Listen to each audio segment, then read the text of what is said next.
Kalian pasti bertanya-tanya, film Indonesia apa yang terbaik? Dan tanpa ragu-ragu, ini adalah film terbaik yang pernah ada di Indonesia.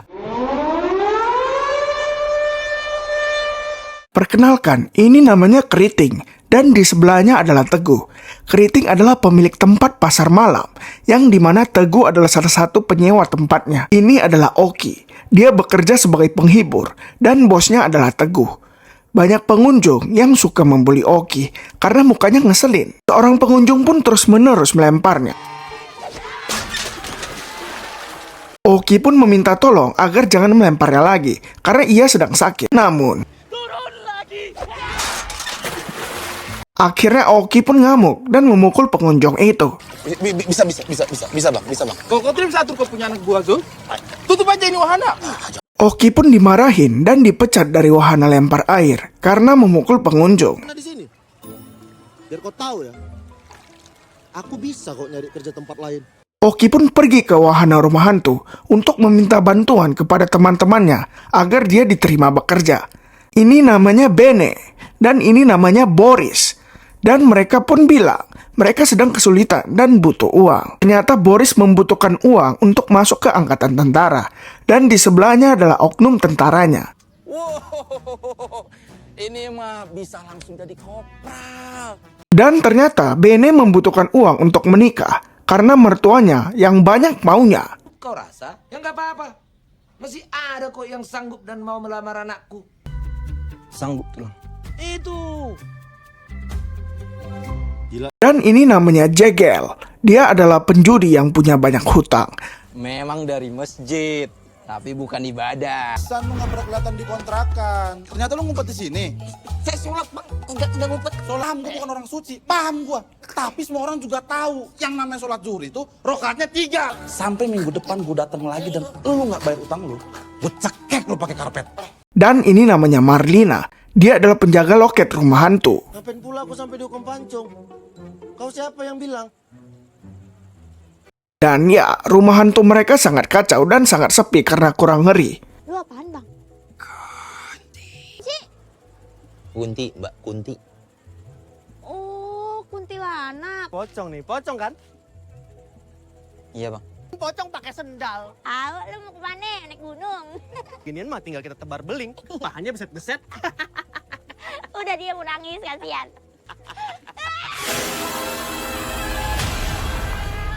Dan Oki pun menyarankan mereka untuk renovasi jika ingin sukses. Ini hantu. Harus seram. Nggak bisa kalau cuma model jelek. Rumah hantu ini harus direnovasi. Bikin yang seram. Pasti rame. Ternyata ibunya Oki sakit parah dan mereka tidak mampu lagi membeli obat.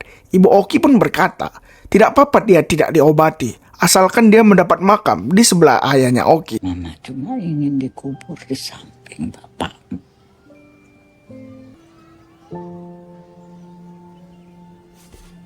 Para pemilik rumah hantu pun dimarahin si Keriting karena uang sewa yang nunggak dan diberikan kesempatan sampai akhir bulan. Kalau sampai akhir bulan kalian tidak lunasi tunggakannya kalian, bongkar aja tempat ini. Angkat kaki kalian dari sini.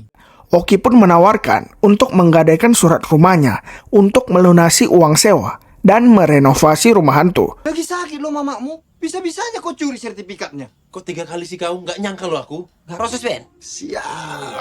Tua Oki nih ya kan? Tua Oki. Sini. Oki pun meminta tanda tangan kepada ibunya untuk surat kuasa rumahnya dan berbohong bahwa itu adalah surat untuk program diskon obat dari Pak Luhut. Mama, tanda tangan jadi sini, Mak. Surat buat nebus obat, Mak. Program baru. Dari Pak Luhut. Mereka pun mengurus renovasi rumah hantu tersebut.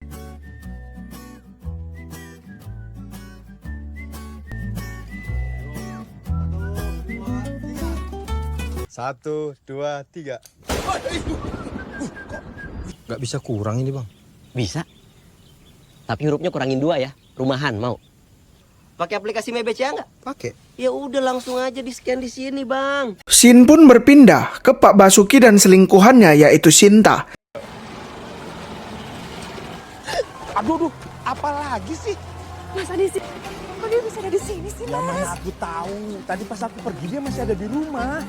Dan ternyata istrinya Pak Basuki mencari mereka ke pasar malam. Mereka pun panik. Karena panik, Sinta menyuruh Pak Basuki masuk ke rumah hantu. Padahal Pak Basuki ada penyakit jantung.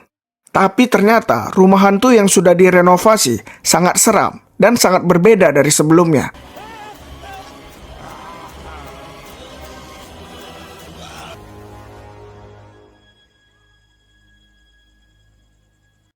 Pak Basuki pun meninggal karena serangan jantung. Mereka pun kaget dan langsung menutup rumah hantunya. Mereka pun sangat bingung dan akhirnya memutuskan untuk menguburnya saja di dalam tanah.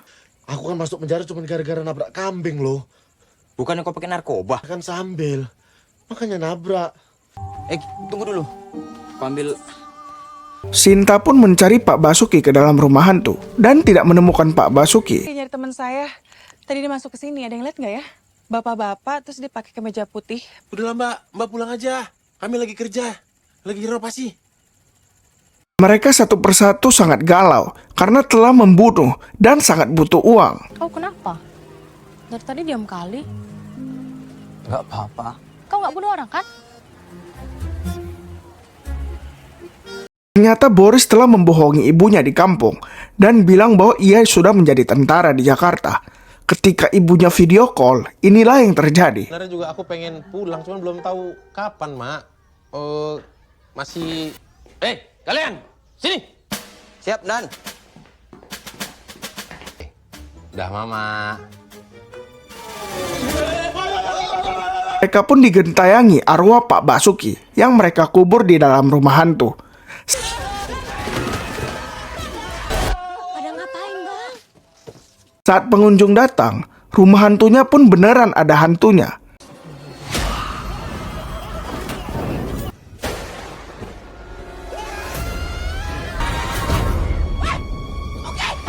Scene pun berpindah ke istri Pak Basuki yang melaporkan suaminya yang hilang ke polisi. Jadi HP-nya bapak itu kan ketinggalan malam itu. Terus ada pesan dari perempuan itu. Ternyata rumah hantu mereka banyak antrian karena pengunjung sebelumnya memviralkan rumah hantu mereka di sosial media. Ada yang masuk rumah hantu, terus bikin video, diupload videonya, rame yang nonton. Mereka pun memanggil arwah Pak Basuki agar rumah hantunya seram seperti sebelumnya.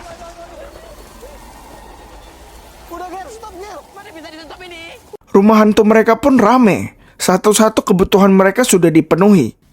Tinggal musiknya aja ya. Kalau Vicky Sianipar, aman. Sisanya minggu depan.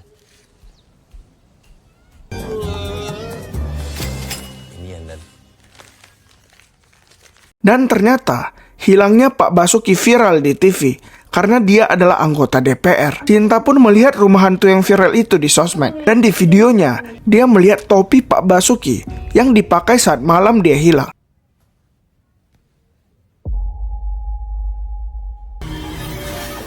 Scene pun berpindah ke rumah hantu yang didatangi polisi. Tentang rumah hantunya viral, kalian jadi kerjanya males-malesan. Para pemilik rumah hantu pun berpikir bahwa polisi datang untuk menangkap mereka. Ternyata bukan. Polisi ternyata datang untuk mencoba rumah hantu mereka yang sangat viral. Iya, Pak. Saya juga sayang. Tiba-tiba Kak Sinta ke rumah hantu dan menyuruh mereka untuk jujur karena topi yang dipajang adalah milik Pak Basuki. Ini adalah topi yang dipakai Mas Basuki pada malam itu. Sekarang kalian mau alasan apa lagi?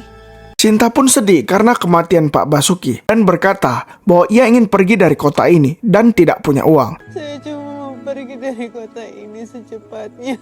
Para pemilik rumah hantu pun memberikan uang kepada Sinta karena kasihan. Ini udah semua yang kami punya. Jangan pernah sekalipun nyebut lagi-lagi tentang rumah hantu ini. Dan ternyata ketua polisi berkencan dengan Marlina. Ternyata saat Marlina berkencan, dia mendapat info dari polisi bahwa salah satu tukang bersih di rumah hantu, yaitu Obed, mengetahui kejadian yang terjadi dan ingin melapor ke polisi. Tempat kerja kamu yang punya informasi soal Pak Basuki, tapi dia bisu. Para pemilik rumah hantu pun mendatangi Obed dan ingin mengajak berdiskusi awalnya. Tapi inilah yang terjadi. Sekali, apa yang mau saya terjemahin? Pertengkaran pun terjadi di antara mereka karena apa yang telah terjadi terhadap Obed. Makanya udah ku bilang dari awal. Dari awal.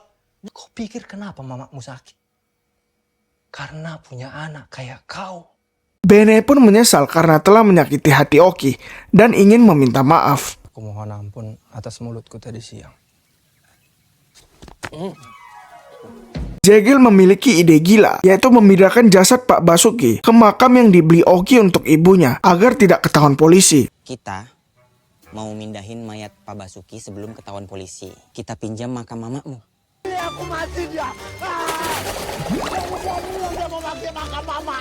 Awalnya Oki tidak setuju, tapi akhirnya ia pun setuju karena tidak ada jalan lain. Di rumah, Sinta pun sudah didatangi polisi.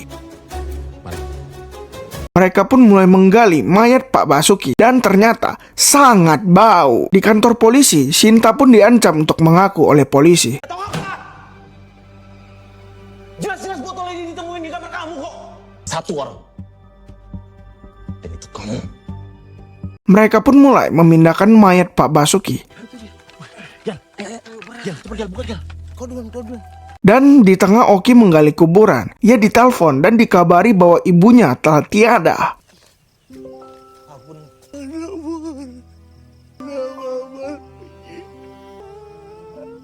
Oki pun menangis seduh. Polisi pun sudah datang karena Sinta yang sudah mengaku. Terbukti secara sah dan meyakinkan. Dan mereka pun akhirnya berakhir di penjara. Mereka dijatuhi hukuman 2 tahun 4 bulan. Ya Allah, senangnya aku jumpa kau.